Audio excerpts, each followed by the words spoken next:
Hello, Nasdaq followers, and welcome to another edition of Nasdaq Spotlight. Joining me today are a series of speakers and REIT experts on the heels of the iGlobal REIT Summit kicking off tomorrow in New York City. So joining me right now is Brad Molotsky, partner at Duane Morris. Thank you so much for joining us. Thanks for having me.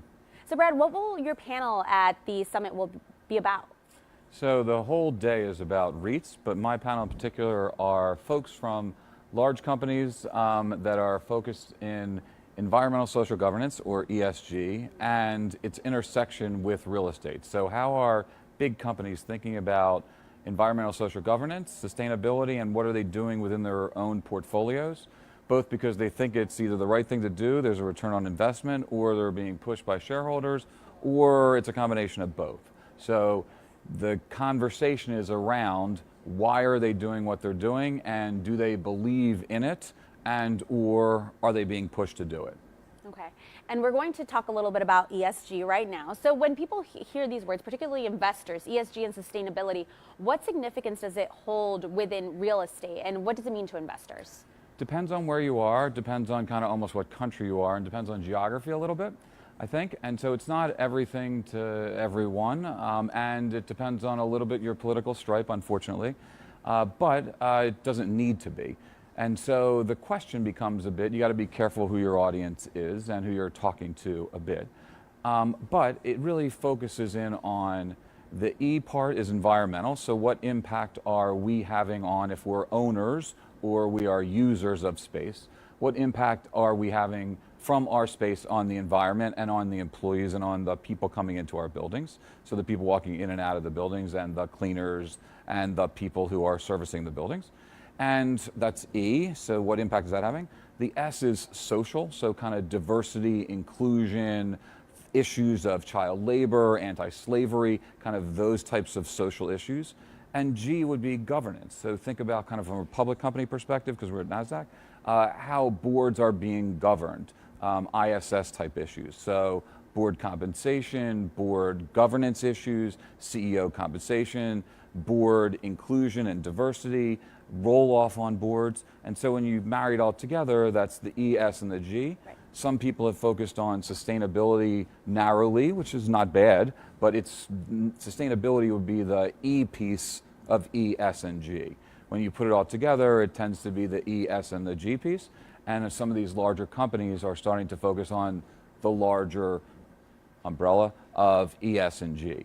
They're being pushed a little bit from Australia, a little bit from Europe, a little bit from the UK, where they tend to have a little bit of a broader view, Canada as well, on what should be done. It doesn't make it right or wrong, it just kind of, that's where the focus is.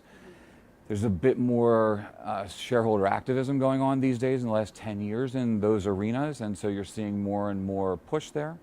On the Fortune 100 and 500, you're seeing much more companies paying attention to ESG. They may not call it that, but many of them are, and they're reporting on it. And so whereas 10 years ago they were not really talking about it, now if you started to look at their disclosure, not only is there required mandatory disclosure on climate change, but they're also talking about ESG as kind of not only a calling card to either their shareholders or their constituents, their tenants or their employees, but they're also talking about it in a different way. And so I think some of that has to do with shareholder activism, but some of it also has to do with their belief that there is an ROI for some of their consumer type facing goods. And so it has tended to continue to increase in validity and focus for some. Again, if you don't believe it, you don't believe it. But for the numbers are there. So I think it's like 84% of the Fortune 100s and 500s are now reporting, whether it's the type of reporting depends on kind of who you are, but they are reporting their at least numerics, whether it's water, waste kind of consumption, or whether they're reporting on some level of what are they doing by way of how are they intersecting with the public at large, and what are they doing by way of charity, and what are they doing by way of social good. They're starting to report that. That's certainly interesting. And thinking domestically more in the U.S., do you feel like of the E and the S and G, do you feel like there's focus more in one area than the others, or do you believe it's more equally spread? It's a great question. I think that different people, depending on what industries there are picking up on different pieces. So I wouldn't have a numeric on kind of how spread it is on the different pieces. I think that the E piece has gotten a lot of, it's been vocal there for a bit because of the environmental movement. So I think there's been more sustained, it's a bad pun there, sustained focus on the E piece and more measurement, verification, and reporting there. And so I think the other two pieces are playing catch up a bit, but you have seen it at least on the G piece, on the governance side. ISS, Glass Lewis paying a lot of attention there and starting to message there. And so you're seeing by way of proxy review, a lot of focus there over the last 2, 3, 4 years at least on governance type issues at the board level. And so I feel like they're catching up a bit quicker than maybe the social piece. So if we went back and looked at that, I believe those two pieces would be farther ahead. And despite the fact they still need to go further. I mean, there's been some good movement, but that doesn't mean it's done. Absolutely. So let's talk a little bit about the social piece. When you talk about social justice, what are some of the opportunities within real estate? So, lot of interesting movement. So your timing is provident. End of the year tax act got passed. Some like it, some don't, some hate it, some love it. Put that aside. There was a piece within it, kind of embedded within it, that was bipartisan, which is a little bit, surprising to many. So Tim Scott and Cory Booker, D and an R at opposite ends on many things, but got together and said, hey, there has not been enough focus on affordable housing in our country. So the low-income housing tax credit has been a driver of affordable housing in the country for the last 35 years. It's probably responsible for about 95% of the affordable housing in the US. So it has built about this much and we need about this much. So it has done well, but we need much more. So how can we create something to incentivize people to utilize private dollars to drive private capital into low and moderate income areas to invest in businesses or real estate to create value? And so they came up with a program called the Opportunity Zone program. And so the idea is to incentivize dollars to be invested in low and moderate income areas.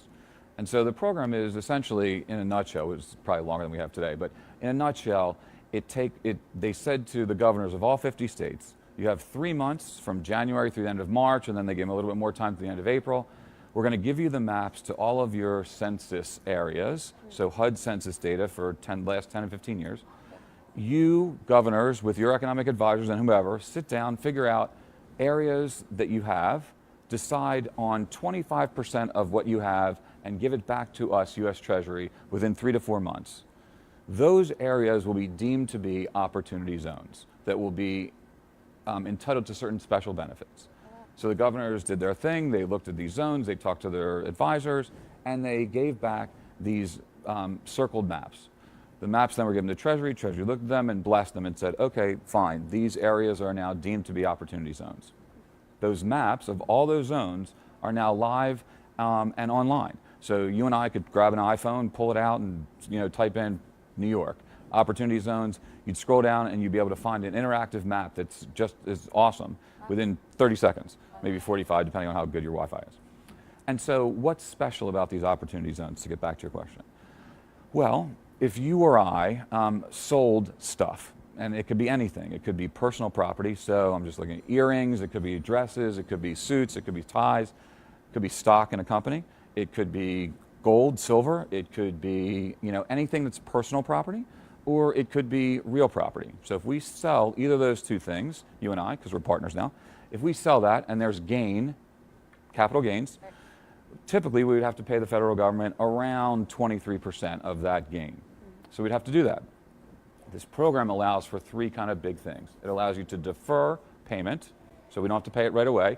We get to defer payment if we follow the rules until 12/31/2026, so the end of 2026. So first big benefit, we get to defer payment. That's good. Second benefit, the longer we leave the dollars in a fund in the zone, the more we get to reduce our payment. So that sounds pretty good. If we leave it in for 5 years, we get to reduce it by 10%. If we leave it in for 7 years, we get to reduce by 15%. So let's assume, you and I are, we're smart and we invest because, well, you're smart, I'm less smart, but I'm with you. And so we invest in something and we make $1 million. And so we have $1 million in capital gain, we sell that thing, and we take the $1 million, we put it in a fund, the fund puts it in a zone, we leave it in there for 5 years, we get to reduce by 10%, so the $1 million would be reduced by 10%, which would be $100,000. We then would have to pay the tax on the $900,000. If we left it in there for 7 years, 15%, so the $1 million would be reduced by 150 grand, $850,000 we pay our tax. So again, first benefit deferral, 2026. Second benefit reduction, 10%, 5 years, 15%, 7 years. At the end of 2026, we pay our tax. So it's not free, we pay our tax. So again, first benefit deferral, second benefit reduction, we pay our tax at the end of 2026. Now here's what gets kind of interesting to some. Those two benefits, by the way, Wizards on Wall Street saying, those two benefits are worth between 500 to 800 basis points. If you have that property in the zone and people want to invest, it's worth 500 to 800 basis points versus somebody across the street that doesn't have the benefit. That's pretty good. Now, if you leave your dollars in the zone and you leave it for 10 years, so you're already in for 5 or 7, you leave it for another couple of years, and you go to sell later and the property appreciates. So a couple of ifs. You had to have left it in the zone, it had to have been for 10 years, and the property had to appreciate. But if you do that, the sale of the property thereafter as appreciated is federally, for capital gains purposes, tax-free. Wow. So, question, your initial question, a lot of background nonsense to get there. What are we doing on social justice in order to drive dollars, private dollars, into low and moderate income areas? So if you and I could sell and we could take our gains and put them into low and moderate income areas and drive returns, so defer, reduce, and then get a tax benefit if we left it in there, how do we drive those dollars into these areas? These areas in these zones are low and moderate income areas. So it's driving investment either in businesses that are qualified. So if we do investment in a business and we leave there for 10 years and the business appreciates in value, we've created a vehicle to not have to pay tax, which is good, but we've created a business in a zone that didn't have it. Or we create a building. Now hopefully that building is affordable housing, but if not housing, it can be any type of product type. Office, residential, retail, hotel, could be anything. And so the hope is that in these low and moderate income areas that have been designated by the governors, people will invest their dollars into these buildings and hope to spur investment where it had not been before. And so far, what has the response been to kind of that initiative? So it clearly takes a little bit of time, right, to see those returns. So the initial plan came out in December. The governors put their zones into place in March and April. So it's relatively new, and the final regulations have not come out yet from Treasury. So there's still a little bit of, looking at stuff. So they're supposed to come out. They've been supposed to be coming out for the last couple of months. But what happens is, when you have the gain, you and I sold our thing, you have 180 days, much like a 1031 program that used to be in place. You have 180 days to take your dollars and put them into a qualified opportunity zone fund. That fund sounds like very fancy, but it's really not. It's either a C Corp or a limited partnership. So a C Corp or a limited partnership, it's not too hard to create. Once the dollars go into that vehicle, that's a fund. The fund then has another 180 days to spend the money in a zone. So 180 days to put it in, 180 days for the fund to spend the money in the zone, or at least 90% of it. So there's a couple of rules. And then you have to substantially improve it to the amount that you put into the zone. And so you're trying to drive additional investment into these areas, plus $1.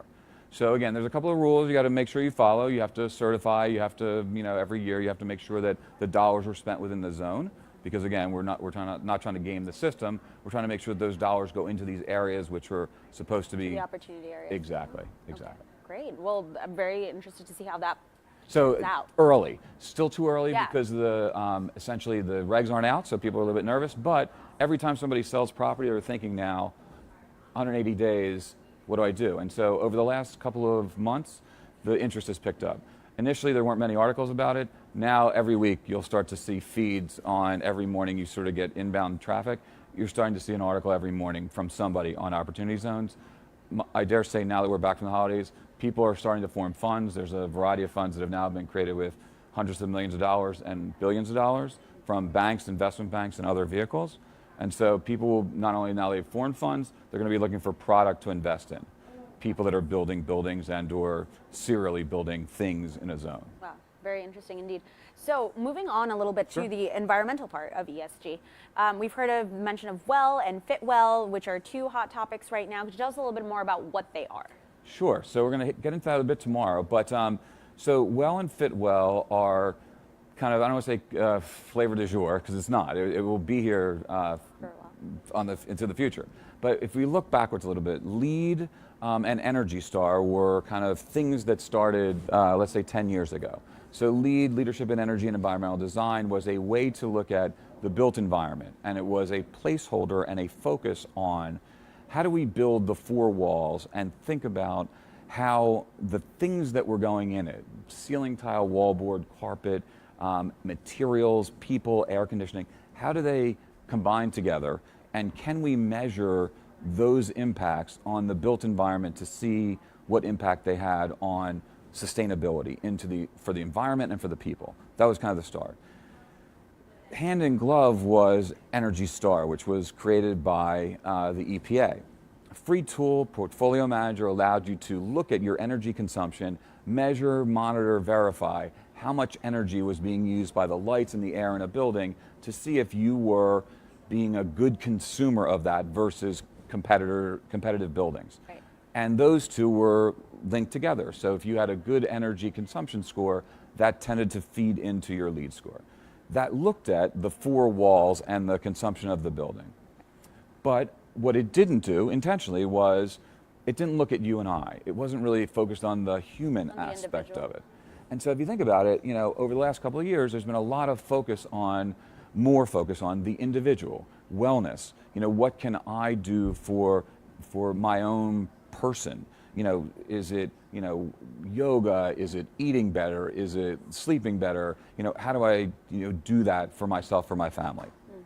And so employers have always been sort of thinking about how do I do better for my employee? Because if I focus on the employee and the cost of my employee from a productivity perspective, that's going to be a better return on my invested dollar. Right. So JLL has this, kind of thing. It's better than a thing, but we're going to call it a thing. 330, 300. So you're spending $3, give or take, maybe in New York a little bit higher. $3 in energy per square foot, $30 in rent. It's probably like $60 over here. $30 in rent per square foot, but you're spending $300 per person per square foot. So $3 in energy, $30 in rent, $300 per person. So if you were going to spend money, where would you spend it to get a leverage return on your investment? Well, if you could reduce, kind of absenteeism and increase productivity, where would you spend it? Well, you'd spend it on the $300. Right. That's the person. And so if one could prove that the person's wellness was, contributing to that factor, then you spend it there. And that's what this endeavor is about. And so there's been a lot of focus and attention on individual and employee collective wellness. So light, air, acoustics, materials, the ability to get fresh air into the space, nutrition, movement around the space, ergonomics. So it sounds like kind of squishy stuff, but now it's starting to be measured at the person level. So how often is that person getting enough air? How often are they getting up from their desk to move around? How productive is that person feeling, and how do you measure that? Yeah. And so Harvard has done a study where they've shown that kind of in a more sustainable, more green space, that person's cognitive capability is 23% higher. And so they've done it 3 times now. So it's a blind study, and they've done it over and over again. So that's starting to get some play. McKinsey has done, studies where you can kind of look at mega trends. And so wellness is a $1 trillion industry that's continuing to kind of ramp up this way. And so to your question, WELL and FitWell are 2 different methodologies, similar but different, on how do you focus in on the individual within the workplace in order to, there's a checklist, much like LEED, so there are points you can score for a built space in order to create a checklist of things you can do in order to create a positive impact for the employee.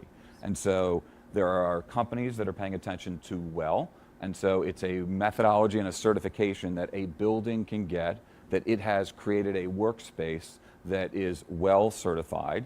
So it is a certification program. Same thing for FitWell. FitWell is a different certification program that connotes that a space has been built in such a way that an individual's wellness has been taken into account. And so they look at similar things, but slightly from a Slightly different lens. Interesting. But they're all looking at they're both looking at the individual. 3 years ago, they didn't exist. Now they're measuring and monitoring and verifying millions of square feet. And so, for instance, Well is now in like 46 countries. They've certified over like 200 million square feet, and the ramp is like this. Fitwell, same thing in New York. They've done very well at grabbing a couple of large ambassadors. So one of them will be on my panel tomorrow. So Vornado is an ambassador, so is Alexandria. And so they're going to be talking a little bit about why did they get involved with Fitwell and put it into their space. Remember, they're owners. Now, I'm curious really quickly, do these companies also focus on your LEED scorecard? Absolutely. Okay, so they're so focusing, LEED's still relevant. This is not a replacement. Correct. So it's an adjunct to. It's kind of the next iteration. So it won't replace LEED, but it's kind of the next thing of if you're paying attention to that which is important to their constituents, and they'll tell you, I mean, I don't want to speak for them, to their constituents, whether that's their shareholders, whether it's their occupants, whether it's their employees, they'll tell you it's all three, but one of those three would be enough, but all three is kind of what they're going to tell you. If that's important to them, then this is kind of that next turn of the dial. How do you stay relevant? Is it going to get them more rent? Probably not. Is it going to keep them, though, in the relevance conversation when a Fortune 100 and 500 says, this is important to me, this is on my checklist of things. Right. I'm not willing to pay you more for this, but if you don't have it, that's going to be kind of a negative. That's kind of where this is going to get to. Absolutely. That's certainly interesting, something to keep an eye on. Brad, thank you so much. Thanks for the informative session on ESG. We look forward to seeing your panel tomorrow. Thanks. Look forward to seeing you. All right, everyone. Thanks for joining us. This has been Brad Molotsky, a partner at Duane Morris, and we will see you out on the floor on iGlobal REIT Summit. In the meantime, stay tuned to Nasdaq. We'll be here with more REIT experts talking throughout the day.